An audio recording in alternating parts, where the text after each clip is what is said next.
Celyn pulled back, startled. "Remi?" Remi tilted his head, like he was listening, and Celyn was about to ask what was wrong when Remi slid to the side and gently put a finger to his lips, silencing him. His expression was one of caution, asking for patience, and Celyn, trusting Remi, nodded his head once and closed his mouth. Remi gave him a small, thankful smile and sat up in bed and faced the door of the bedroom.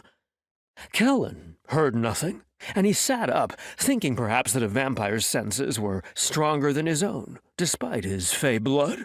He wasn't alarmed until Remi slid from the bed so fast he was almost a blur. And then Celyn heard it, a scrape of metal on metal, out near the entrance to the suite. Was someone trying to break in? It was too late for dinner and too early for breakfast, and Remi wasn't acting like he ordered room service and was expecting a delivery. And the private elevator was keyed. So how did whoever that was get to the entrance to the suite? Remi held up a hand when Celyn made to get out of bed.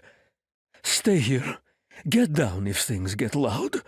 Remi spoke in a nearly silent whisper, and Celyn's eyes went wide and the air caught in his lungs. "Definitely not room service." Celyn nodded without hesitation, and when Remi turned back to the front of the suite, Celyn slid from the bed to the floor, crouching down. He wasn't stupid. He had no idea what was going on, but he wasn't going to take any chances. He wanted to live long enough to graduate college. Remi was naked and didn't care one bit as he stood out in the living room of the suite, eyeing the door suspiciously. There was silence, but it felt odd. A tingle of energy swept over Celyn, where he huddled by the bed. Magic. There was a practitioner nearby. He exhaled a soft hiss of discomfort, and Remi spared him a quick glance in concern. The explosion was deafening. The door hurtled inward, flying across the room, Remi dodging it with ease. Plaster and bits of the doorframe showered down, dust and smoke fogging the suite. He lost sight of Remi almost immediately. "Remi!